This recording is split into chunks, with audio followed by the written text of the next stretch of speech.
bienvenue sur Boop Boop, le podcast sur l'allaitement qui va faire, nous espérons, du bruit. Moi c'est Hélène, pharmacienne. Et moi je suis Cassandre, médecin généraliste. Nous sommes de plus en plus nombreuses à allaiter nos petits cœurs sur des durées plus longues qu'avant. Si toi aussi, tu t'es embarqué dans cette aventure, si tu souhaites allaiter ou aider une personne qui allaite ou voudrait allaiter, ce podcast est fait pour toi. Tu y trouveras des conseils pratiques, des partages d'expériences, des témoignages, des séances de sophrologie, de relaxation ou encore de la rééducation du périnée. Oui, à écouter lors des tétés ou pas, le tout à travers notre regard de maman et de professionnels de santé. Nous avons créé ce podcast comme le podcast que nous aurions aimé écouter pendant une tétée, pour allaiter en toute sérénité, bien informé. Bonne écoute, c'est l'heure de la tétée. J'ai fait le semi du Ventoux 3 mois après mon accouchement. Je me sentais capable de le faire, mais sans objectif de performance. Ce qui était important pour moi, c'était vraiment les tétées de Léonie. Elles s'étaient programmées toutes les 3 heures. Donc pour ça, comme le semi durait à peu près 2h10, le semi du Ventoux, je l'ai allaité juste avant le départ. Et en ajoutant les 15 minutes donc du départ plus les 2h10 de course et l'arrivée, ça faisait 3 heures pile. Et donc le but, c'était qu'elle se rende pas vraiment compte de ces 3 heures écoulées entre la tétée avant et la tétée après le semi. 3 mois seulement après son accouchement, Alice décide de prendre le départ du semi du Mont Ventoux. Pas pour la performance, pas pour battre un chrono, non, mais simplement parce qu'elle s'en sent capable et qu'elle en a envie. Ce jour-là, son objectif n'était pas d'arriver plus vite que les autres, mais de respecter le rythme des tétées de sa fille, Léonie, programmée toutes les 3 heures. Elle allaite juste avant de rejoindre la ligne de départ, puis elle calcule si elle court en environ 2h10 en ajoutant le temps de préparation et le moment à l'arrivée. Cela correspondra tout pile à 3 heures. Et Léonie ne remarquera même pas son absence. Une organisation millimétrée entre instinct maternel et mental d'athlète qui montre combien le sport et l'allaitement peuvent coexister, non pas dans la contrainte, mais dans l'équilibre et la fluidité. Et donc aujourd'hui, nous recevons fièrement Alice, athlète, maman et diététicienne. C'est elle donc qui a franchi la ligne d'arrivée du semi-marathon en allaitant son bébé de 3 mois. Une scène spontanée, forte et pleine de sens qui a marqué bien au-delà du monde du sport et mis en avant l'allaitement. Déjà, merci pour ça, Alice. Dans cet épisode, Alice nous partage donc son rapport au corps, à la performance et à la maternité. Elle nous raconte comment elle a vécu l'allaitement, mais aussi sa grossesse dans un corps d'athlète, les défis rencontrés, les regards suscités, mais aussi les joies et les apprentissages que cela lui a apportés. Alors bien sûr, il n'y a ici aucune injonction, pas de comparaison, pas de culpabilité à avoir si tu ne fais pas de sport ou si tu n'y arrives pas. Chacune fait comme elle peut, comme elle veut, et c'est déjà énorme. Bonne écoute, c'est l'heure de la tétée. Eh bien, bonjour Alice, un grand merci d'être parmi nous. Alors pour commencer, dis-nous ce que tu as envie de toi, de ta famille, de ton parcours, de ton métier, de ton histoire d'allaitement, même si on va y revenir tout au long de l'épisode, bien sûr. Salut les filles, déjà merci de me recevoir aujourd'hui pour l'épisode. Je suis vraiment super contente d'être à votre micro. C'est la première fois, j'ai déjà fait des podcasts plus au niveau du sport, mais jamais vraiment en tant que maman sur la maternité, sur l'allaitement. Et je suis vraiment contente de témoigner sur cet aspect de ma vie qui est aujourd'hui important parce que j'ai une petite fille qui a maintenant presque 8 mois. Moi j'ai 28 ans, donc elle est arrivée début avril. Donc je vis avec son papa maintenant depuis 7 années, 7 ans. Oui. On est ensemble et donc maintenant on a une petite fille, donc Léonie. À côté de ça, moi je suis diététicienne nutritionniste. Je suis aussi prof en lycée où je donne des cours sur la nutrition, l'environnement et l'activité physique. Et puis aussi des cours à la fac, donc pareil sur la nutrition, plus sur la nutrition au niveau de l'activité physique, dans le sport, la nutrition dans le sport. Et donc à côté de tout ça, je pratique de la course à pied depuis maintenant une quinzaine d'années, même peut-être plus. Je compte plus vraiment. Je fais du 10 km jusqu'au marathon et ça a été un peu le défi entre guillemets d'avoir donc notre petite fille parce qu'on est tous les deux sportifs et c'est vrai que quand on aime le sport, quand on fait pas mal de compétitions et tout, c'est pour une femme, ça met quand même entre parenthèses un peu cet aspect de vie. Donc moi, ça me tenait quand même à cœur de continuer ma pratique pendant la grossesse et aussi d'essayer de reprendre dès que je pouvais, si le corps me le permettait, si la vie médicale était OK et tout. Et à côté de ça, donc je voulais aussi, et je l'allaite toujours d'ailleurs, je voulais aussi vraiment l'allaiter. Parce que pour moi, l'allaitement, c'est vrai que moi, perso, je fais attention, je suis nutritionniste comme je vous ai dit, donc je fais quand même attention à ce que je mange et tout. Et je me dis, pour elle, en fait, pour moi, c'est inconcevable de pas la nourrir au sein, qu'elle ait du lait maternel. Je suis convaincue et je sais que c'est tout ce dont elle a besoin. Voilà, j'essaie un peu tous les jours d'allier tous ces aspects de ma vie et de continuer à l'allaiter le plus longtemps possible. Même si c'est vrai que j'imaginais pas que c'est aussi fatigant et que ça demande autant d'énergie et ben, tout était nouveau pour moi. Donc c'est encore et encore maintenant, 7 à 8 mois plus tard, bah, il y a encore des surprises. Même si j'ai l'impression que tout est bien rodé, bah, en fait, il y a les dents qui arrivent, ça change un peu la tétée, etc. Donc voilà. Je pense que j'ai fait pas mal le tour sur cette première question. On fait tout l'épisode. Non. Alors, je tiens quand même à souligner que c'est une athlète qui dit que c'est fatigant l'allaitement. C'est important à retenir. On avait envie de t'inviter déjà pour mettre en avant ton parcours, alors qui est hors norme. Il ne faut pas se comparer, je pense, aux mamans. Voilà. Mais on aime bien parler par les mouvements, par les sports et allaitement, par les nutritions aussi, parce que des fois, l'arrivée d'une prématernité nous met en pause au niveau mouvement, et en fait c'est pas une contre-indication, c'est pas un gros mot de se mettre au sport quand on est en postpartum ou voilà. Donc on avait envie de partager ça avec toi. On va revenir un peu sur toi. Avant la maternité, comment, ton rapport au corps, comment tu vivais en tant qu'athlète ce rapport avec ton corps? Alors avant la maternité, moi j'ai jamais eu vraiment de... Genre en vrai, je me sentais bien dans mon corps, bien dans ma tête, j'ai jamais eu de problème, entre guillemets, de poids, à chercher absolument à perdre des kilos ou à justement me trouver trop mince ou autre. J'ai toujours un peu été stable au niveau du poids, j'ai pas fait des variations importantes ou au niveau alimentaire, un jour à rien manger, le lendemain à manger. C'est assez structuré dans mes journées. Donc non, j'étais bien et par contre du coup la maternité était aussi un point un peu nouveau parce qu'en effet le corps change. Je pense que c'est la question qui suivait derrière. Ouais, par rapport à la maternité, moi c'est un truc qui me faisait peur par contre parce que j'ai jamais eu de variation de poids et tout et le corps qui change, alors surtout les 4-5 premiers mois où je trouve que le ventre n'était pas encore trop sorti, donc on est un peu on prend du poids mais on sait pas trop les gens savent pas trop du regard extérieur si on est enceinte, si on n'est pas enceinte, on a pris du poids et on se sent un peu plus gonflé de partout et là ouais, moi c'était un peu plus compliqué à ce niveau-là. Le changement du corps, ouais. Pendant la grossesse, c'était pas une partie la plus plaisante de la grossesse. Ok. Est-ce que ton accouchement s'est bien passé? Ouais, nickel. Ouais. Franchement, je suis super contente, vraiment super contente de l'accouchement. Pareil, c'est un truc ce qui est nouveau, qu'on connaît pas, on sait pas trop à quoi s'attendre. Et j'ai été super bien accompagnée par les sages-femmes. Du coup, il y a eu deux équipes qui se sont reliées entre je suis arrivée dans la nuit et l'équipe qui est arrivée après. Et à chaque fois, trop bien. Moi, je souhaitais pas prendre la péridurale. Et donc, j'ai accouché dans le 12e. On m'avait dit, ils sont très médicalisés, ils vont vite t'inciter à la prendre et tout. Et honnêtement, pas du tout. J'avais fait un projet de naissance et vraiment, les filles, elles ont été incroyables. Un discours hyper positif tout le temps dans la bienveillance, en train d'encourager, dire que j'étais capable de le faire. Enfin, c'est vraiment ce que j'avais besoin d'entendre. Un bon coaching d'athlète. Pendant ta grossesse, tu faisais du sport? Ouais, j'ai continué la course à pied jusqu'à 35 semaines d'aménorrhée à peu près. Et en parallèle, en plus, je faisais un peu plus de renfort aussi, de mobilité et tout, parce que comme le corps change très vite, des plateformes, je sais pas si vous voyez, des plateformes d'équilibre, ouais. Parce que comme le centre de gravité il change et que je continue à courir, j'avais peur de tomber. Du coup, je me disais, il faut que je maintienne, que je m'habitue à la nouvelle gravité, le nouvel centre de gravité. Et donc j'ai continué à courir, ouais, un bon bout de la grossesse, ouais. Et quand est-ce que tu as repris en postpartum? Alors, en postpartum, j'ai repris 6 semaines en gros après. Alors, quand je dis que j'ai repris, je prends quand même des pincettes parce que c'est pas le ventre tout de suite.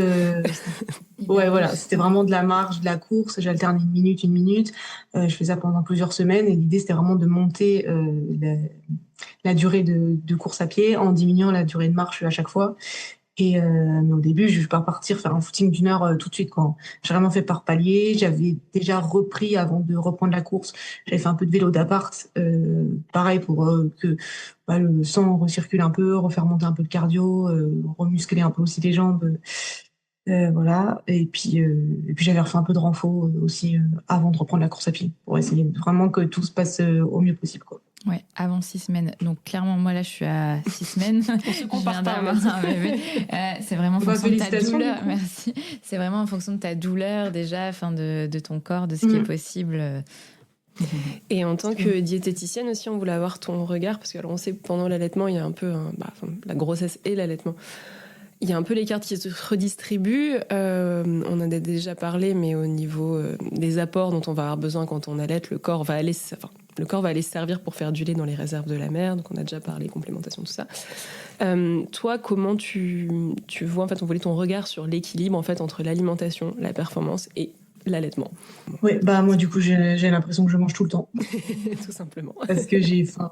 Tout le temps, mais j'ai été du coup en effet donc je suis diète donc je savais que il y avait que le corps puise une énergie folle pendant l'allaitement à produire aussi à nourrir le bébé, enfin, voilà. Mais de le vivre, ça n'a rien à voir avec le savoir, quoi. Enfin, là, les premières semaines d'allaitement, je me disais, mais j'ai soif tout le temps. Je me réveillais la nuit, mais assoiffée. J'avais faim tout le temps. Je me disais, waouh, c'est vrai que ça puise. Puis alors, quand j'ai repris le sport à côté de ça, l'impression de manger des quantités astronomiques tout le temps et de boire vraiment. La soif, je pense que c'est ce qui m'a le plus étonnée, quoi. Les premières nuits, à me réveiller, à boire, boire, boire. Et du coup, non, après, je pense qu'il faut quand même écouter son corps. Donc, si on a faim, si on a soif, encore plus la soif, mais la faim aussi, enfin, c'est quand même un signe, c'est le corps qui parle. Donc, moi, pareil, à mes patientes, je leur dis, bah, si le corps a faim et qu'il appelle, faut pas se priver et se dire, non, je mange pas, j'attends le repas d'après ou je sais pas. Peut-être non, justement, faire plus de collations. Enfin, on sait que le corps consomme plus, brûle plus de calories, a besoin de plus. Donc, en fait, anticiper les collations, et du coup, le fait de les anticiper, ça permet de prévoir ce qu'on va manger, donc de manger un peu plus intelligemment et éviter de se jeter sur un pot de pâte à tartiner ou des sneakers ou des bonbons parce qu'on n'a pas prévu et on est surprise, en fait.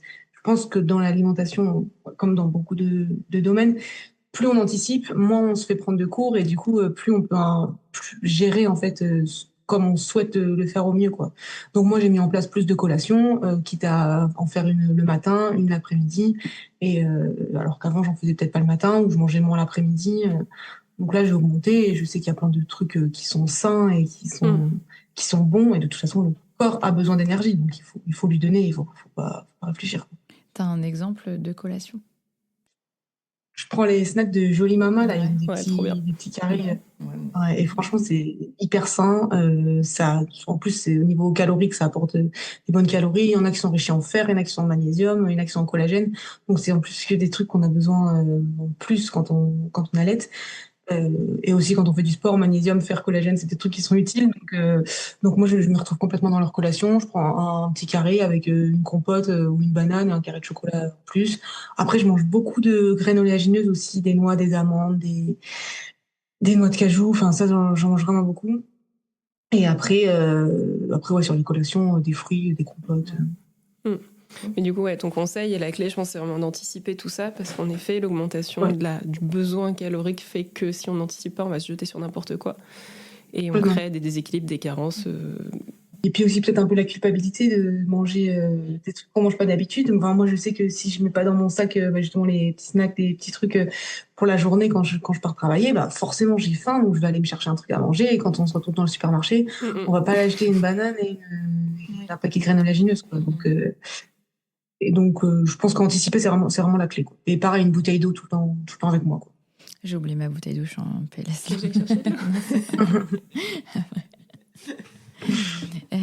Donc là, on va rentrer dans le vif du sujet. Allaiter dans un corps d'athlète, on se pose plein de questions. Donc tu l'as dit, on dépense beaucoup plus d'énergie. Donc toi, tu as fait des ajustements en ajoutant tes collations, par exemple. Mais on sait aussi que quand on fait du sport et qu'on est en postpartum, par exemple, il y a l'hormone, la relaxine, qui est là pendant la grossesse et qui augmente le risque de blessure, par exemple. Et donc toi, tu as réussi à ajuster un petit peu ça. Enfin, comment tu as fait? Bah du coup, ouais, il y a un peu donc l'hormone que tu dis, en effet, elle peut, au niveau des ligaments, des tendons et tout, le corps se relâche un peu plus pour laisser le bassin qui s'ouvre pour l'arrivée du bébé. Et du coup, comme je te disais, moi je courais déjà beaucoup avant. Donc en fait, j'ai continué à courir parce que j'avais envie, mais c'est sûr que quelqu'un qui ne court pas, enfin, qui faisait pas de sport ou qui courait pas forcément avant la grossesse, bah, commencer enceinte, c'est sûr que c'est pas conseillé pour le risque de blessure et tout, ça va augmenter, euh, ça va augmenter ce risque. Mais du coup, moi, j'ai quand même diminué bien ma charge d'entraînement par rapport à ce que je faisais avant. J'ai continué à courir vraiment, un peu aux sensations, même si j'ai quand même continué à garder un peu de rythme. Je faisais plus à la fréquence cardiaque, une certaine fréquence cardiaque au-dessus de laquelle j'allais pas. Et après, bah, petit à petit, plus les mois sont passés et moins les footings étaient longs dans la durée.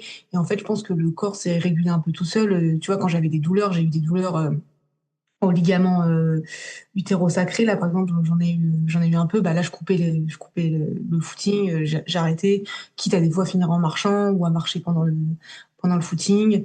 J'ai vraiment adapté beaucoup les douleurs. Et ce que je te disais, c'est que j'ai fait aussi du renfort, beaucoup de mobilité. Ça, c'est vrai que j'oublie souvent de le dire des fois quand on me demande. Mais j'ai fait beaucoup de mobilité de bassin, des exercices qui permettent l'ouverture, fermeture au niveau des hanches, pour que le bassin, pareil, trouve un peu sa place et l'habituer un peu que je puisse continuer à courir et à toujours qu'il bouge, quoi. Donc ça, je pense que ça m'a aussi aidé. Après, que c'est des choses que j'ai mis en place, mais je sais pas vraiment ce qui m'a servi ou ce qui m'a pas servi. En tout cas, je sais que j'ai pu continuer à courir. J'ai continué à mettre des dossards même pendant la grossesse. Et ça s'est bien passé. Enfin, je vraiment pas eu ça m'a même fait du bien, je pense, physiquement et physiquement pour tout ce qui était prise de poids et tout, mais aussi pour la récup après l'accouchement. Et mentalement, ça me faisait du bien, aussi beaucoup de bien, quoi. Et alors, tu parlais un peu plus tôt de fatigue. Est-ce que tu as rencontré des difficultés, des choses auxquelles tu t'attendais pas sur ce côté mère allaitante qui fait beaucoup de sport? Alors, on pense à la fatigue, on pense au potentiel d'engorgement si tu faisais des entraînements un peu plus longs, surtout au début quand la lactation se met en place. Comment tu t'es organisée par rapport à tout ça? Bah, c'est vrai que du coup, c'était un peu, c'est toujours un peu, même si maintenant on peut décaler un peu plus les tétés, mais au début, c'était vraiment un peu Tetris dans les journées pour essayer d'aller caser en footing, même si c'était 20 minutes, 30 minutes. C'est vrai, quand elle est vraiment petite, elle a moins de 3 mois, c'est plus à la demande, les tétés, donc, il fallait quand même que je sois là. Enfin, le but, c'était pas qu'elle hurle, qu'elle ait faim, parce que je vais courir 45 minutes, quoi. Donc non, le truc, c'est que je lui donnais à manger, juste avant de partir. Donc vraiment, j'étais en tenue en fait limite de course. Je faisais la TT et je partais courir. Je partais courir toujours avec mon téléphone et le Bluetooth du coup qui était connecté à la montre du téléphone. Donc en fait, si jamais Nico, du coup le papa, il m'appelait si jamais il y avait besoin qu'elle pleurait et j'allais jamais trop loin. Je m'éloignais jamais trop de chez moi, comme ça je pouvais rentrer hyper rapidement si besoin. Euh, Après, c'est sûr que la fatigue, bah, ça a été, fallait gérer ça aussi. Et j'ai eu aussi des mastites. Donc, tu parles d'engorgement, mais j'ai fait 3 mastites pour l'instant en moins de 2 mois, les 3 rapidement. Donc, je pense que ça a été vraiment fatigue, l'accumulation d'un peu de la nouvelle organisation du quotidien, un peu de stress aussi quand même sur différents points, qu'on fait que les mastites sont arrivés. Et là, c'est coup de massue, quoi. Enfin, moi, ça met vraiment KO, quoi. Des cloués au lit. Enfin, je m'attendais pas du tout à ça. En fait, pareil que ce que je disais tout à l'heure, quoi. Quand on n'en a pas eu, on sait pas, quoi. Je transpirais, je grelottais, des courbatures partout, impossible de me lever. Enfin, et ça, c'est des choses une fois que l'allaitement est mis en place, parce que c'est vrai qu'on dit que au début, c'est le plus compliqué pour que le bébé prenne bien le sein et tout. Mais en fait, j'ai l'impression que tout le temps, il y a des trucs qui sont nouveaux et qui se compliquent. Bah là, en ce moment, par exemple, j'ai une petite plaie dans le mamelon, parce qu'en fait, avec les dents, elle a les dents qui sont sorties. Et ça a bougé un peu sa façon de téter, le temps qu'il y avait une dent qui ressorte. Et là, en fait, elle continue, du coup, bah, comme je continue à l'allaiter, elle continue à téter, mais du coup, il y a toujours la plaie. Donc, en fait, ça fait super mal. Donc là, je suis un peu dans une impasse. Je sais pas quoi faire parce que plus elle tète, plus j'ai mal, mais il faut quand même lui donner à manger. Enfin, bref. Donc, il y a toujours des nouveaux trucs. Et même si on se dit, même si je me disais, bon, c'est bon, je vais passer les 3 premiers mois, ça va se calmer. En fait, c'est quand même une sacrée orga. Après, là, quand je reprends le boulot, bah, faut tirer le lait. Tirer le lait. Enfin, c'est vrai que tout ça, bon, il y a plein de mamans qui le vivent, hein, mais c'est vrai que c'est une charge au quotidien quand Ouais. même. Ouais, c'est bien de le dire. Ouais. Pardon? Non, je dis c'est bien de le dire que les complications, elles peuvent arriver à n'importe quel moment. Souvent, on dit que c'est en début d'allaitement, mais en fait, les engorgements, ça peut se finir quand on espace les tétés à la reprise du travail. Comme tu le disais, on peut ne jamais avoir une crevasse et découvrir ça à 6 mois parce qu'il y a une dent qui arrive. Complet, Enfin, ouais. tout est possible. Ouais.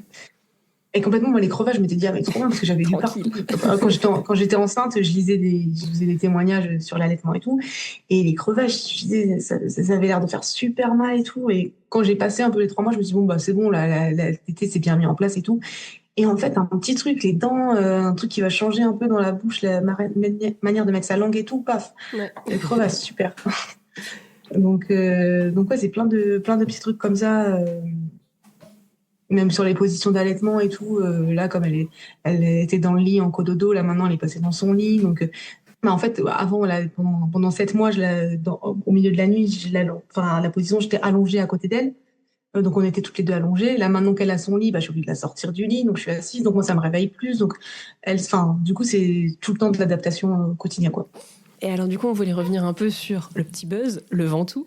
C'est une course que tu avais prévue pendant ta grossesse avant? Comment tu t'es retrouvée là-dedans à t'inscrire Mais en fait, j'avais fait le Ventoux quand j'étais enceinte. D'accord. Du coup, de Léonie, tout au début de la grossesse. Et c'était ma première participation à la course.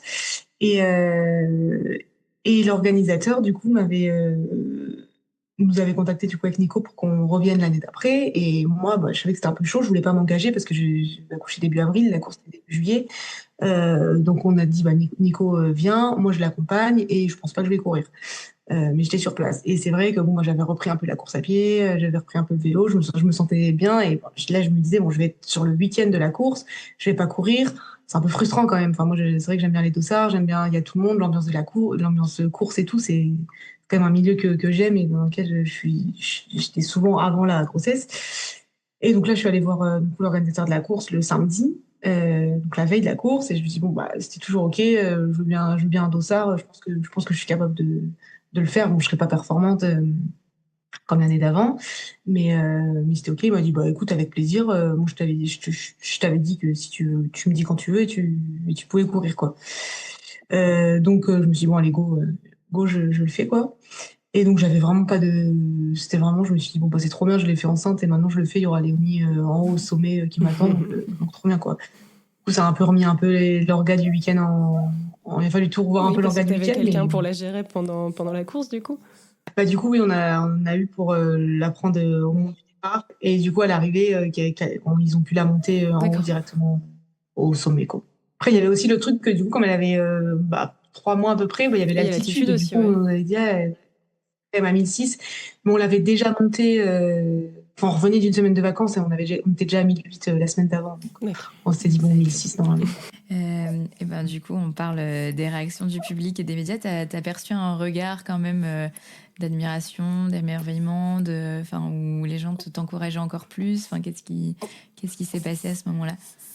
Déjà, en fait, au moment, c'est marrant parce qu'au moment où du coup c'était Patrick Montel, là, je venais de récupérer Léonie, et en fait, j'étais en train de lui donner le sein et j'avais trop soif. Je venais de courir, j'étais en train de me donner l'allaiter et en fait, j'étais assise et je me dis, voilà, faut que j'aille boire parce que faut que j'aille au ravito, quoi.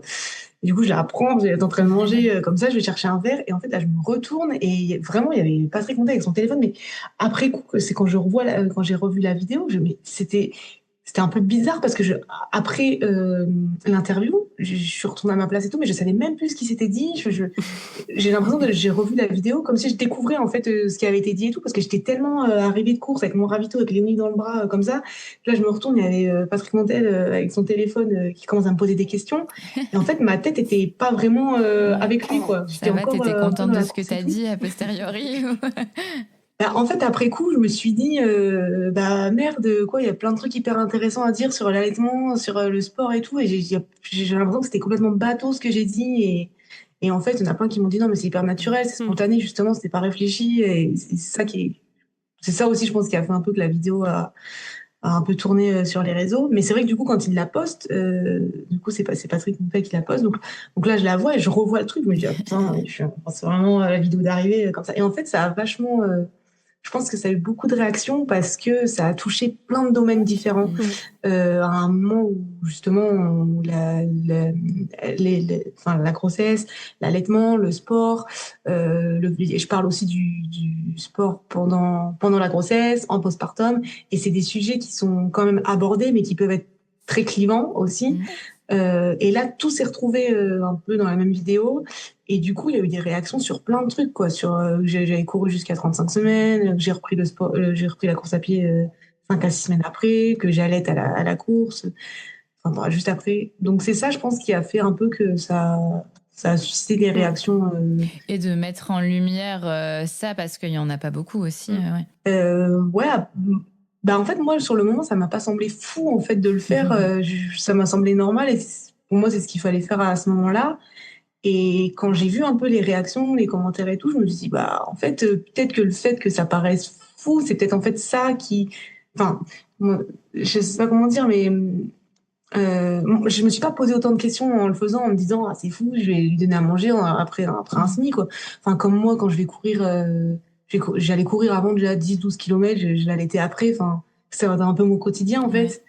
En fait, pour toi, c'était fou que ça te paraisse fou, je pense, dans ta tête. Bah, moi, ça m'a pas paru, ouais, non, ça m'a pas paru fou de le faire, mais du coup, de voir un peu les réactions, les commentaires et tout, je me suis dit, bah, peut-être que vu de l'extérieur, ça paraît fou. Il y en a qui ont trouvé peut-être que c'était inconscient, il y en a peut-être qui ont trouvé ça infaisable, mais trop beau. Enfin, il y a eu un peu de tout, mais j'avoue que sur le moment, moi, j'ai vraiment pas capté que ça pouvait autant se susciter de réactions, quoi.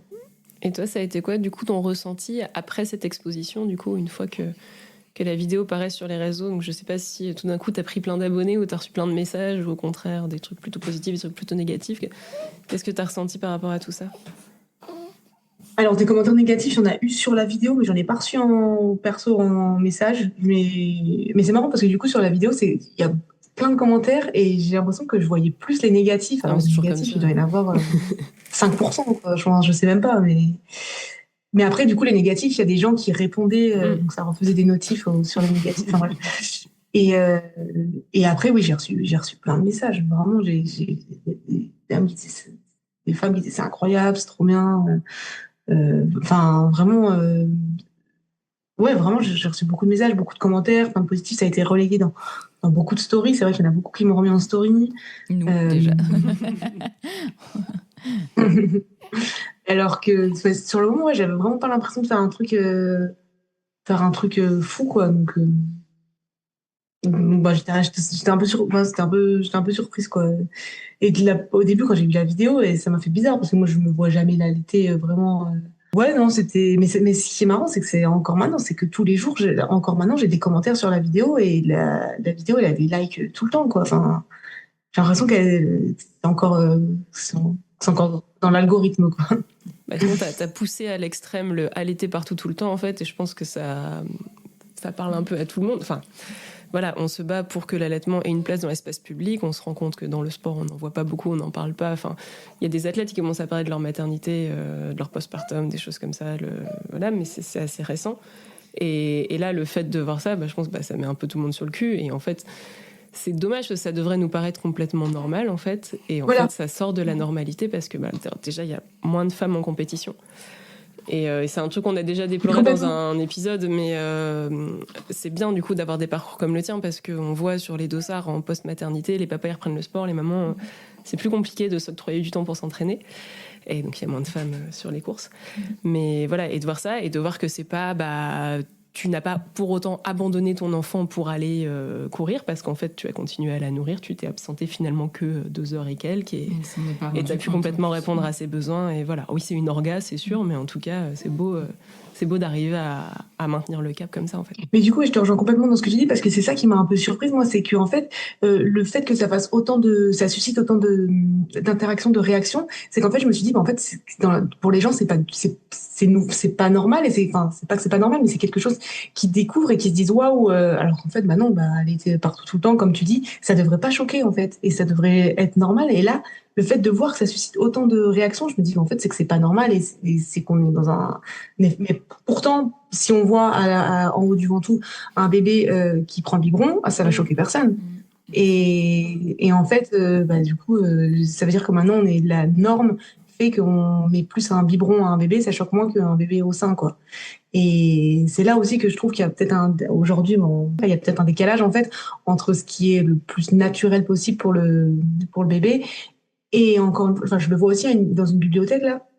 La dernière fois, j'allais Léonie, du coup, et il y a des petites filles de 6-8 ans qui sont venues me voir, qui me regardaient comme ça. Ah, elle fait quoi, non, non, non, alors qu'elles avaient 6-8 ans. Et je me disais, mais là, si je lui donne le biberon, en fait, les petites, elles vont trouver ça normal. Bah oui, parce que les poupées, elles sont vendues avec des biberons. Ouais. Ouais, mais du coup, ça veut dire qu'elles ont jamais vu un bébé. Enfin, je sais pas. Du coup, ouais, le fait de se retrouver dans cette position, on se dit, et d'être un peu plus, là, au sein, on se dit, bon, il y a peut-être des choses à faire, et c'est peut-être un sujet qui est pas bien mis à sa juste place dans la société, quoi.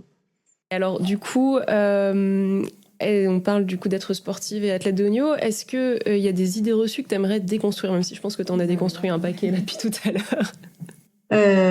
Moi, c'est les idées reçues, ouais, c'est de l'allaitement. Enfin, déjà, le sport pendant la grossesse et l'allaitement. L'allaitement avec l'activité physique, c'est totalement possible. C'est de l'orgasme. Mais si on veut, en fait, je pense que si on veut, on peut le faire et faire confiance à son corps aussi, parce que on reçoit on se dit plein de trucs. On va plus produire assez de lait si on fait de l'activité physique et tout. Honnêtement, la 7 mois, elle a toujours été au lait maternel et ça se passe très bien, quoi. Donc, je vois pas pourquoi, si moi ça se passe bien, ça peut pas bien, ça peut, ça peut bien se passer pour tout le monde, quoi. Il n'y a pas de raison, faut vraiment se faire confiance à son corps enfin, moi, je me suis toujours dit, et c'est ça qui m'a toujours un peu guidée, même pour l'accouchement et tout. Je me dis, là, maintenant, on a plein de tips pour réussir l'accouchement, l'allaitement et tout. Mais en fait, avant, si on remonte il y a des années, en fait, les femmes n'avaient pas autant d'accompagnement, que ce soit à l'accouchement ou l'allaitement. Et l'espèce humaine s'en est très bien sortie. Les enfants ont survécu et tout avec l'allaitement. Donc pourquoi là, parce que je vais aller courir, ça a pu fonctionner, quoi. Donc vraiment faire ce qui nous guide et ce qu'on a envie en tant que maman. Et si on a envie d'allaiter, de continuer l'activité physique, et ben c'est possible.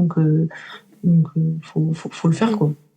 Ouais, faut s'écouter, et si on n'a pas envie, ça marche aussi, hein. Mm. Mais après, je pense que Oui, t'es si on n'a aussi pas envie, très voilà, bien complètement. En fait, accompagnée. c'est ça qui est bien maintenant, c'est vraiment on a le choix de si on a envie d'allaiter, si on n'a pas envie d'allaiter. Et en fait, tous les parcours sont différents et se respectent, mais tant que la maman est en adéquation avec ce qu'elle a envie, il n'y a pas y a pas de problème, quoi. Il y a personne qui peut lui dire de faire ça ou ça différemment parce que on pense que on peut pas faire du sport et allaiter en même temps, quoi. Alors du coup, je fais un peu un résumé de tout ça. Donc tu en as parlé, évidemment que ça change l'organisation, que tu vas pas partir t'entraîner en début d'allaitement pendant 6 heures. Tu as dû ajuster du coup tes entraînements. Par contre, ce qui n'a pas changé, c'est que tu es restée une athlète performante. Tu t'es mis des objectifs de temps, à part moins de 3 heures, j'imagine, pour pour pouvoir l'allaiter. Est-ce que tu as mis du temps à te remettre des objectifs peut-être de performance ou de choses comme ça? Parce que pour le coup, souvent en postpartum, on se met pas d'objectifs plus. Ouais, non, ouais, je me suis pas remis d'objectifs plus et vraiment comme je pensais le mieux. Justement, je trouve que par rapport à avant d'avoir Léonie, avant la grossesse et tout, je trouve que justement, je m'écoute plus et j'arrive plus à me dire, là, si je vais courir, j'avais prévu une séance à une allure précise, que je la tiens pas. En fait, là, c'est pas grave. Enfin, je fais vraiment plus aux sensations avec les nuits, parce que forcément les nuits sont différentes, la fatigue est différente. J'ai des moments quand même dans les mois, enfin chaque mois, j'ai quand même un moment mon corps qui lâche, je pense, de fatigue, de stress, où je vais être un peu plus malade. Dès que j'ai un petit virus, je sens que moi, j'ai l'impression que là, ça m'éteint complètement. Euh, du coup, non, je m'étais pas remis d'objectif précis de chrono et finalement, en fait, en reprenant les entraînements de manière régulière et tout, je suis quand même revenue, même si je l'ai pas confirmé en course à pied au niveau des chronos. Je pense qu'au niveau des entraînements, les séances que je passe, les allures que je passe, je pense que je suis quand même revenue au niveau que j'avais avant la grossesse. J'aimerais bien une course quand même pour le confirmer et me dire oui, c'est sûr, mais vu comment je cours, je pense que je suis revenue et ça sans alors bien sûr, je me suis entraînée et j'ai fait des séances, je vais les kilomètres et tout, mais sans me mettre une pression folle sur le chrono, quoi. Est-ce que tu as un conseil de diététicienne pour les mamans qui allaitent, qu'elles soient sportives ou non, mais qui aimeraient bien quand même reprendre un peu le sport? Manger des glucides, pas avoir peur des pâtes, pas se dire les pâtes ça fait grossir, les glucides ça fait grossir. Vraiment manger des glucides à tous les repas, quoi. Faut pas le dire à ma petit-déj fille.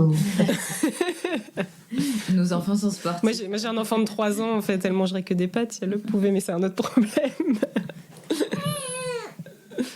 Et ouais, bah oui, parce que l'allaitement puise, le sport puise, et même la maman qui va pas faire qui va pas faire d'activité physique, au final, c'est épuisant au quotidien, quoi. Donc, vraiment manger des glucides et boire. Parce que je pense que boire, c'est quand même, le lait est fait, 95-97% d'eau, quoi. Donc, et nous aussi, on a besoin d'eau pour que notre corps fonctionne. Donc, augmenter la quantité d'eau, ouais. Est-ce que tu aurais un encouragement pour des mamans qui douteraient de leur capacité à allaiter en menant leur projet, que ce soit sportif ou non d'ailleurs? Bah justement, j'ai envie de leur dire de pas douter, parce que c'est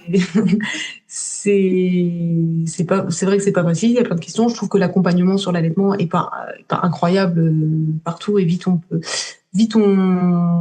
peut avoir tendance, des médecins, des sages-femmes ou autres, à conseiller d'aller vers un biberon, du lait maternisé et tout. Mais moi, je suis convaincue que, alors il y a des obstacles, hein, c'est pas linéaire, hein. Il y aura des moments de doute, il y aura des moments où on va se dire ah, c'est trop compliqué, le lait en poudre sera peut-être plus facile. Mais je pense qu'à terme pour le bébé, c'est quand même, surtout si la maman a envie, hein, c'est mieux d'aller de rester sur le lait maternel. Donc ouais, le conseil c'est de douter le moins possible, de se faire confiance et de dire que son corps est capable de le faire. Il n'y a pas de raison que des mamans réussissent à allaiter pendant 2 ans leur bébé et que nous on n'arrive pas pendant 1 ou 2 mois, quoi. Si on a envie, il faut peut-être un peu persévérer, hein, c'est pas. Et si on n'a pas envie, il y a pas de sujet non plus, hein, il y a pas de problème. Oui, on fait ce qu'on veut. Exactement. Et c'est ça qui est bien quand même.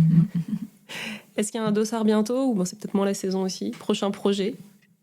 Si, ouais, je fais un dossard samedi, là, dans 6 jours. Ouais, je fais un 10 km. Un 10 km, c'est une course nocturne, enfin, une course de corrida nocturne, départ 19h, avec les illuminations de Noël et tout dans la ville. Là, il y a la même chez nous, dis donc. Tu veux? C'est la semaine prochaine chez nous. Et niveau projet pro, donc tu as repris ton activité de diététicienne, j'imagine, depuis pas mal de temps. On peut te retrouver où? Dis-nous tout. Du coup, moi, si on veut me suivre sur les réseaux, je suis sur Instagram. Pour s'il y en a qui courent, qui font du sport et tout, je suis aussi sur Strava. Okay. Donc Strava, c'est l'application de course à pied où on a un peu tous nos entraînements pour voir. Ça, on peut suivre aussi l'évolution en postpartum et tout, des différentes séances. Mais voilà, c'est déjà pas mal. Ouais. Merci beaucoup, Alice. Ouais, merci beaucoup.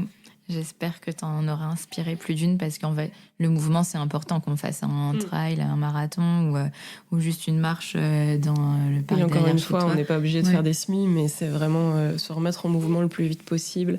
C'est bénéfique pour tout, je pense, la santé mentale, pour plein de choses, encore une fois, pour éviter l'isolement aussi, parce qu'il y a des allaitements qui peuvent isoler. Et donc c'est là où ça peut être bénéfique le sport, puisque ça va obliger à sortir, ça va parfois obliger à rencontrer des gens. On pense au sport d'équipe, on pense des sports en salle. Enfin, voilà, des fois rencontrer des personnes qui sont dans la même situation, c'est toujours bénéfique. Et donc c'est encore un des avantages du sport. Merci beaucoup Alice pour ce témoignage puissant et décomplexant. Tu nous rappelles que l'allaitement peut trouver sa place partout, sur un podium, dans une salle d'entraînement ou au cœur du quotidien, et qu'il n'empêche ni la performance, ni les rêves, ni l'accomplissement personnel. Et surtout, rappelez-vous qu'il n'y a aucune obligation à être sportif pour allaiter ou être une bonne mère. Chacune avance à son rythme, avec ses forces et ses envies, et c'est déjà précieux. C'est pas moi. Si cet épisode t'a inspiré, n'hésite pas à le partager autour de toi, à t'abonner au podcast et à nous laisser un petit mot.